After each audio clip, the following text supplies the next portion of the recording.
Well, I am Deontay, I'm Lamika. and this is our channel. Carrolls Ever After.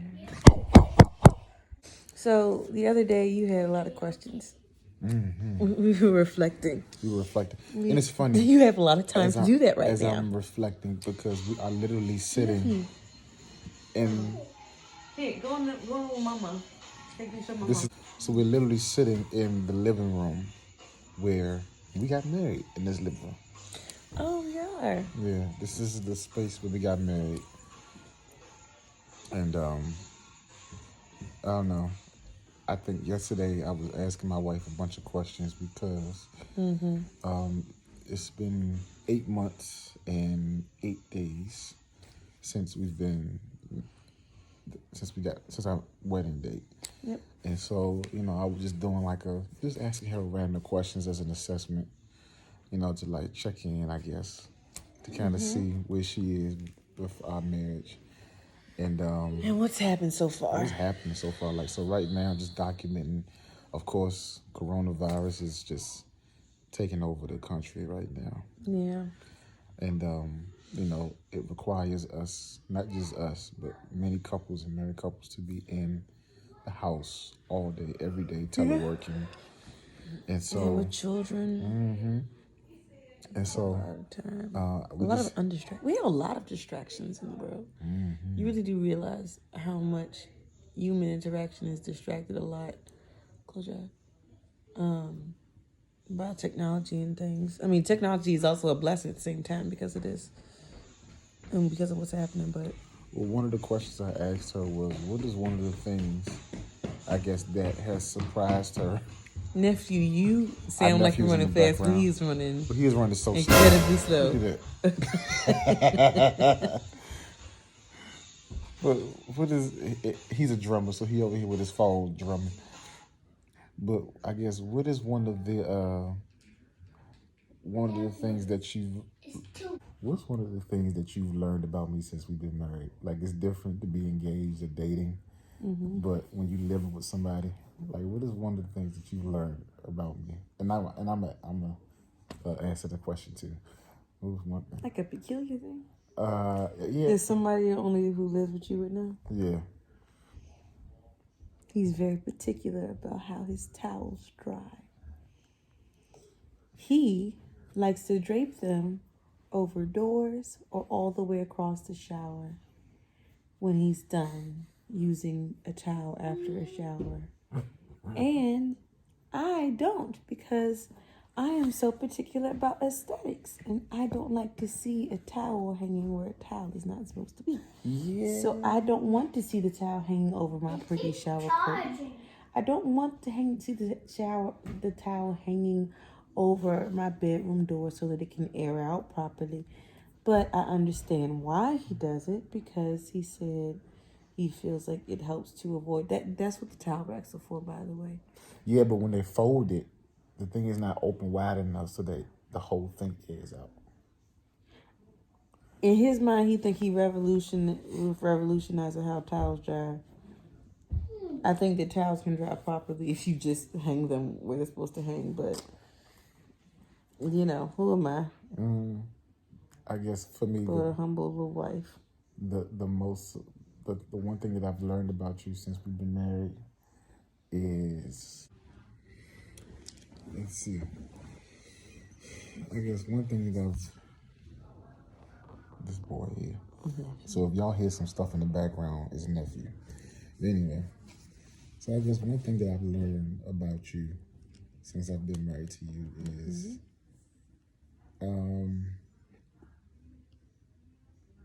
how particular you are about your living space.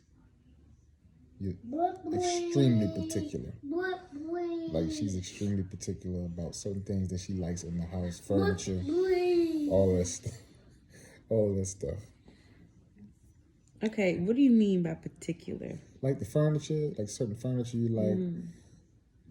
I mean, curtains. That's like, you are just big on how your space is designed. Like me personally, I wouldn't really care about certain stuff. And maybe it's the man in me, I don't know. But she's like, oh no, this needs to look this kind of way. I need to have this kind of color, this kind of blazer. That will go good with this. That will look right with this. Like, you just... It's my parents' fault. I want that one. You can use my tablet. I want that one. I'm sorry. I want my phone. I'm sorry. I want a phone. I would edit this stuff out, but okay, this is just like Well, real let me turn the TV Bluetooth right off here. on this one then, and then you could watch. Next question, number 2. You explain. Oh, you were saying. I said. Oh, okay. I said. Next question, number 2. What are some of the challenges of blending? Or I guess what for you? What is the biggest challenge of blending?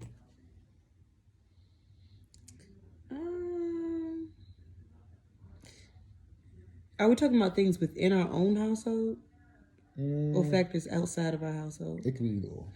I think, okay, so then I'll just say both then. So, 2 things, in my opinion, because it's hard for me to decide. I'm very indecisive. I've always been indecisive. He knows this. So, 1 are being willing to work around the variables that are not within your realm of control that impact your household, which is a tricky thing, right? And by that I mean people, the parents of the other children. It could be families that maybe indirectly. It doesn't mean that you accept the other variables into your household, but it doesn't change the fact that things outside of your household can create a mood, can affect individuals, or can even be a thought, because it is happen. Things do happen, or things like that. I think in particular, as it relates maybe to children, because, co-parenting, D co-parents with the boy's mom. I co-parent with Seth's dad. And we definitely have to tread the fine balance, of all things in this unique situation, because there definitely has to be respect amongst he and the boy's mom, and me and the boy's mom, and likewise with Seth's dad. But the reality is the children will grow up in 2 different sets of households. And so for as much as they have to respect our boundaries and our expectations and rules, we kind of have to respect theirs as well, whether we agree with them or not. We don't have a place in their household to determine anything, just like they don't have a place in our household to determine anything. However, I think that despite the fact that there are 2 different households with maybe 2 different sets of rules and 2 different cultures, there is a way to still be aligned to a degree around certain types of things, right? Like if a child gets in trouble for something, certain types of things in one house, then I think you should be able to talk to the other parent about what happened. And if it was a rather extreme thing, then you should be able to find support from the other parent with continuing on whatever that consequence was for that behavior. If it was something, pretty extreme, like if it's like, hey, they gonna have I told them no cell phone for the next 2 weeks, then you should be able to talk. It's not you controlling their household, but this is you co-parenting, right? This is boundaryless co-parenting.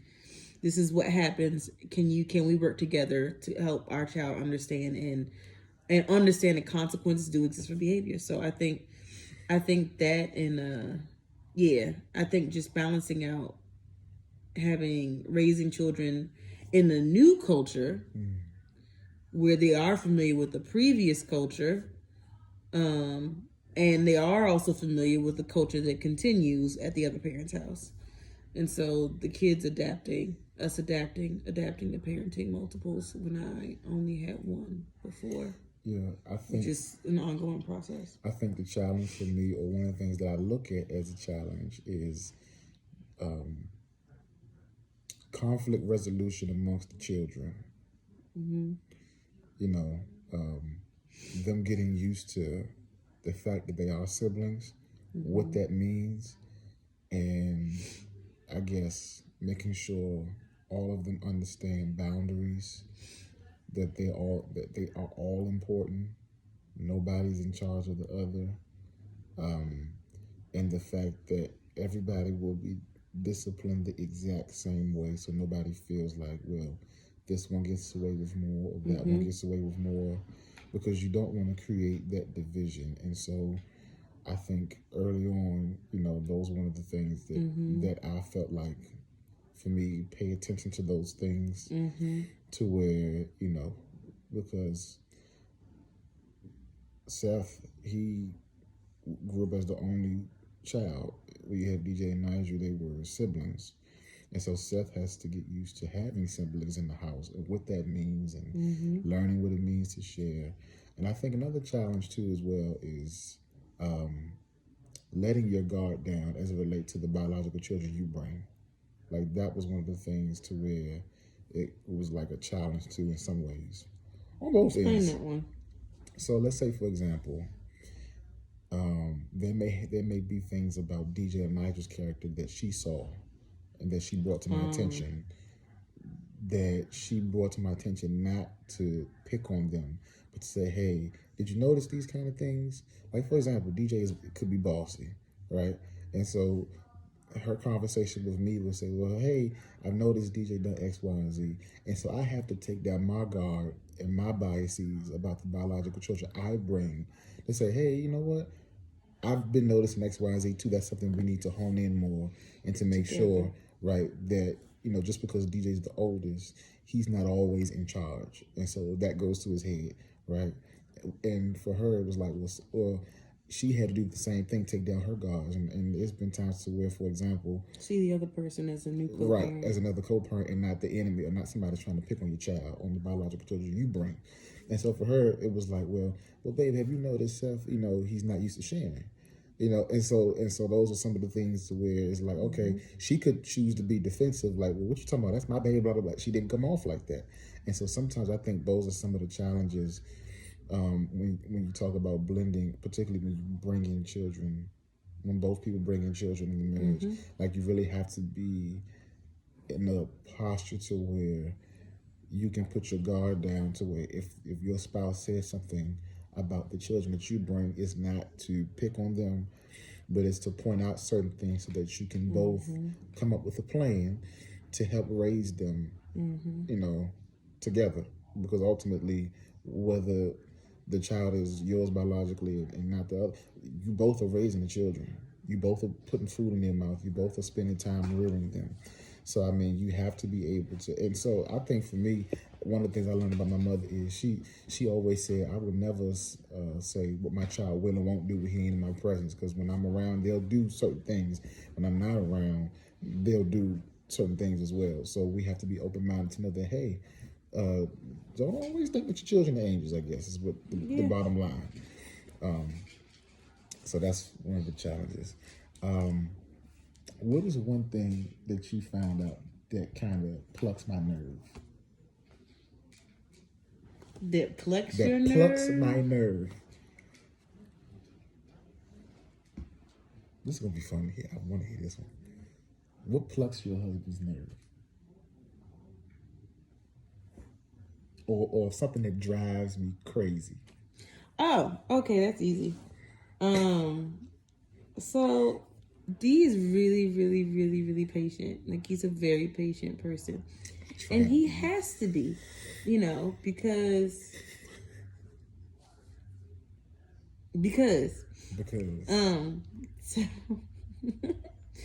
so the one area, however, that patience does not quite reach is at all at, like, almost like you reaching, but the gap is just staying this far away and you still reaching and it's not doing anything.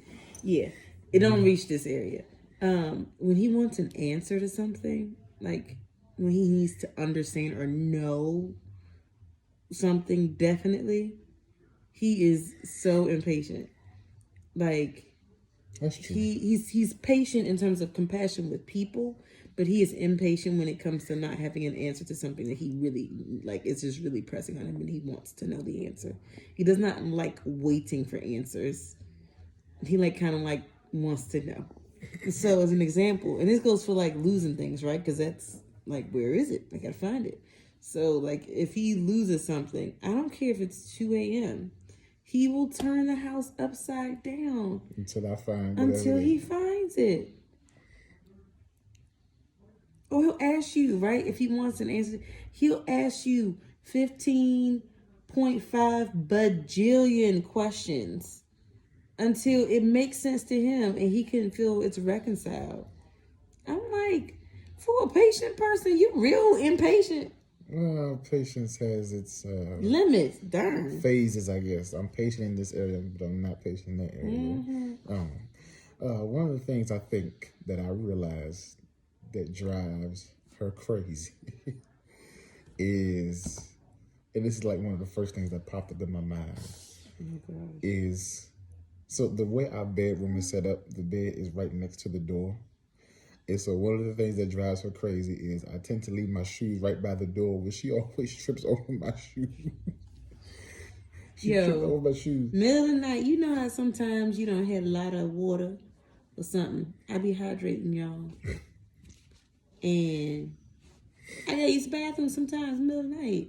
I get up, almost bust my tail every night because this joint want to leave his slippers because he puts them on his side of the bed. But for some reason, instead of putting it close in, he wants to just he must just stand and fall back. That must be how you be getting in the bed when I'm not looking, because I'm like, first of all, why is your slippers several feet away from the bed? I'm a trip across the toe part every time. Lord. And I say every night, babe, can you please? And maybe every other night I do put them in the closet. Actually, I'm going to amend slightly the other one I said. That was more of like an idiosyncrasy. Oh. This is what he does not like. He does not like it when I play Gardenscapes on my phone. It's because I could be having a conversation with her and the whole time she'll be, yep. And have delayed responses. Don't delay. It's if I'm reading something more so that I delay. I sometimes, Seth, wave at the camera. Say hi to the channel. Say hi, channel. Hi. Wave at the channel, baby. Hi, Audrey. Seth, wave at the channel. There you go. Go ahead, finish your statement. So, y'all, you should really go with Sonic 2. It's a cool game. So we not adding plugs in for Sonic. You should always get it. Okay? Sonic ain't putting money in that part. Beat me on my high school. Hi. Yeah. Bless you, child. Go ahead, finish your thought.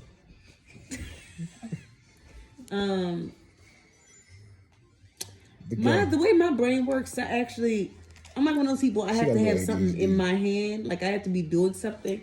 Sometimes while I'm having certain types of conversations, it actually helps me to process stuff a little bit better, in my opinion, when I'm doing something. Love you. What's your excuse for tripping me up every night with your slippers? Well, it's just easy for me to, because I don't like walking around barefoot. But you can't scoop and them so back for me, a getting foot. Off the bed, putting my feet in. Your legs that long, you got to reach halfway I got across my legs, the walkway. baby. I'm 6 foot in my mind. Yeah. Moving on. What one thing could you say, since being, what one thing have I done to contribute or be an asset to your life that you would say? Or brings value? Well, this is an easy one. A lot of things, first of all. So two things about me. When I focus on something, sometimes I focus very intensely on it. And I do it really well, but I focus very intensely on it. Unfortunately, sometimes that means I can be, if I'm like super on it and focused, as an example, in my work life, oftentimes I have to put 15 bajillion thousand reminders about my personal life. And so one thing that he's been amazing about is when life is imbalanced for me, being a really balancing support. Is being a really great balance when I'm feeling imbalanced. So you know, like the little, if you're walking on a tightrope, sometimes they'll give you the pole, and it's meant to help you keep your balance so that you don't tip either way. He's like that additional support. So when I feel like life is very intense, and I can swing either way and fall off, he is definitely something I can hold on to as a balance, because, and he doesn't criticize me. He often usually just asks me like, "Hey, what's going on? You okay? What do you need?" Or, "Hey, I put that parking ticket in your purse. Yeah, that's due tomorrow. You forgot, didn't you?" Or I paid the parking ticket. Or he just pays it. But he's incredibly supportive. Same question. One of the things that I feel like she's added, or the value that she's added to my life, is balance. Like being big on there's balance in the work life, there's balance in church, and you also have to create balance for family time. And I think that's very important because it helps me appreciate family. It helps me appreciate the mere fact that I have a wife and children, because some people wish they had what I have and they don't have it, or some people have it and take it for granted. And so every day is precious. Every day is a day to be memorable and cherished, because you don't know what the next hour is going to bring, the next 30 seconds. Right, next week is not promised. We're sitting here Sunday, but next Sunday is not promised to us. Clearly, we got COVID-19 running around. So, I mean, people are dropping left and right, getting sick. The situation can change. So I think one of the things for me being married is to always, I guess what they say, seize the moment, take advantage of the day. Be in the moment, enjoy it. Because I'm not going to be young forever. She's not going to be young forever. We might not be in our perfect health always. So do what you can while you can with what you got and enjoy it. You might not have $1 million, but enjoy the fact that you got 20 in the bank and that can get you across town and get you some Sonic, all right? Yeah. I'm trying to think. What was another question that we had? I don't know. You got any questions? You like my cooking? I love her cooking. It just takes so long to cook. It be taking 3 hours. But if when you want perfection, to fall off the bone. Hey, that's true. When you want the meat to fall off the bone, you gotta wait 3 hours and eat some graham crackers or something, vanilla wafers, something, communion crackers, something. I don't know, but yeah, I love her cooking. What's your favorite thing? My favorite dish that she has ever made was the chicken fajitas. I love the chicken fajitas. Do you have a favorite dessert? Yes, the apple pie from scratch with the caramel stuff and all that. Yeah. Who's that? Who's that? Who's that? He's also an incredibly talented cleaner. He is super neat for a man. I try to be. I appreciate it. I try to be. I mean, was that surprising? A thing that surprised you? Or did you already know that? I mean, I kind of observed it. I saw signs of it, but I didn't really Nephew over here tripping. I didn't know, like, that's how you were. Is there anything new to our household that you didn't like? Like in this, because we both have had our own households before. Is there anything new or new habit that either one of us has now that we didn't have before as a result of our new relationship? Is there something that you did or you weren't accustomed to that now you are accustomed to? I think eating dinner and not watching TV. That's a simple thing, but that's not something I'm used to. Because I'm used to, like, even growing up, grandma's house, we eat dinner, TV all the way across in the living room, watching TV. You have a chance. I mean, now it's like, I understand it. Cut the TV off because we all at the table, bonding, checking in on how everybody's day has been. We take care at the table. Technology is down at the table.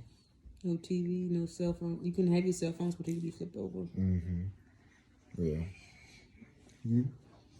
Any new habits? Mm. I can think of one new habit for you.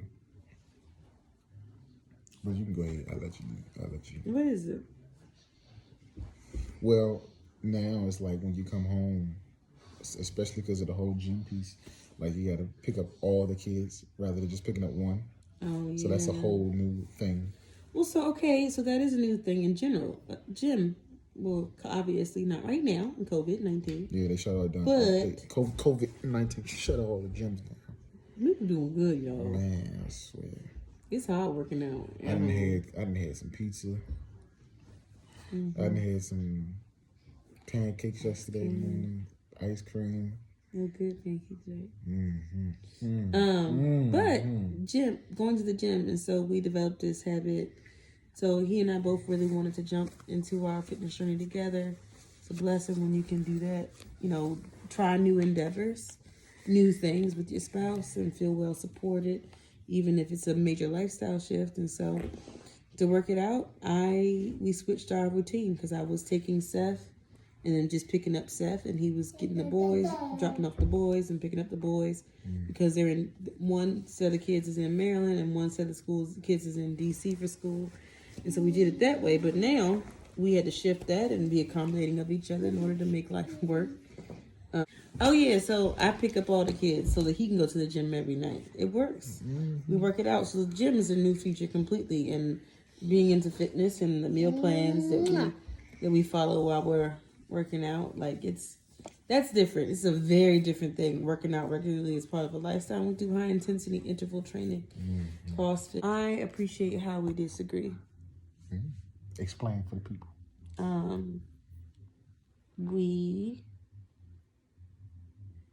Arguments or disagreements rather. We don't really like to fuss at each other. Disagreements end in being very productive usually with us because they always end in greater understanding about the other person and not a fight to be right. And so when we disagree, there's no you're just wrong and I'm just right. It's more like there's a lot of different ways to see life in a situation. I married you because I know that you're a compassionate person. You're very loving and kind, and you love me, and the same is true for you. So why in a particular moment would it feel like there's some tension around our feelings toward each other? It's not really about each other. It's about the situation. Your tension is with the situation. And so how can you talk through life and be willing to listen in a way that helps you to understand how they sometimes see things, not necessarily because you are wrong or you did something wrong or you're a bad person, but because you're not aligning on how you see a given situation. And sometimes we agree. We've gotten to this place. Remember I told you earlier that he likes answers right there in the moment. Well, sometimes when it comes to a disagreement, he wants to just talk about it right there in the moment. And I don't. Why? Because that's not all the time.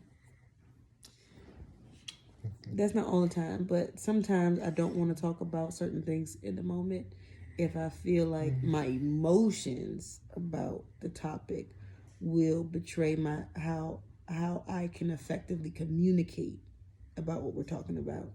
Like if I feel like emotionally or in terms of my emotions, things are getting to a point where I'm going to start to take the conversation more personally, I may either try to de-escalate it in the conversation or I may say, hey, can we both just pause this conversation, catch our breath, think about what was said, and figure out a way to come back to it. We always reconcile stuff before the end of the night. We never go to sleep angry or upset, rather. I don't think we've ever been angry. We just upset or bothered. And so, we have learned that it is okay to honor that. Because sometimes when you're upset, you can say things in a way that really doesn't reflect how you feel about your spouse. And so it's okay sometimes if you feel like you're going up here to be like, hey, I'm not going to be able to have a productive conversation. Oh, look at the brother-in-law. Oh, y'all doing live? Yeah. He could.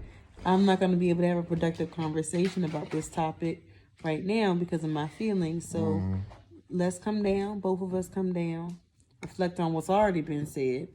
And be prepared later on just to listen and understand the person's perspective. Not necessarily agree, but understand. Because understanding their perspective will help mitigate arguments or disagreements in the future. And so the goal is, if you're disagreeing, it's because something about the way you see things and the way they see things is clashing. So creating understanding, not necessarily agreeing, because you may never agree about whatever it is, but creating more understanding with where the person sits with it might help you to navigate that or a similar issue in the future. You know, even if it's as simple as figuring out a new dynamic in the household and they're like, but I don't really think that that's appropriate.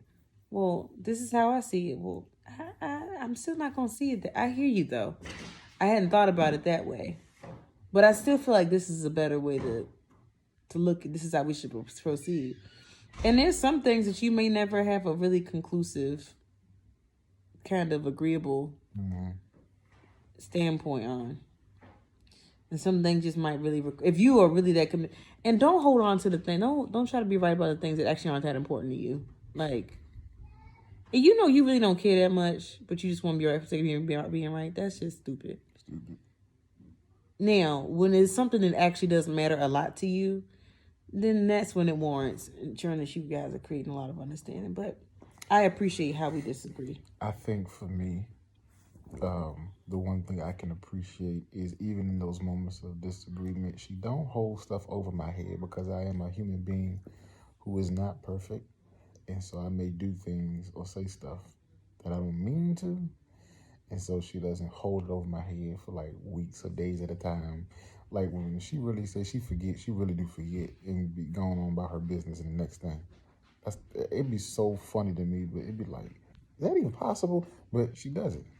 I mean, I really appreciate that, because I feel like that she demonstrates in human form how God treats us. Like when he said he throws your sins into the sea of forgetfulness, to remember no more, as far as the east is from the west, so shall he forget. Remember your sins no more. Like, she really does that in human form. And it's symbolic of the love of God for me, you know, because that's how God treats us. And so I really appreciate that I can find something in her character. I'm a hopeless optimistic. To connect with God. I know I'm hungry right now. I guess one question that I have is for our friends and family. So, how has marriage changed your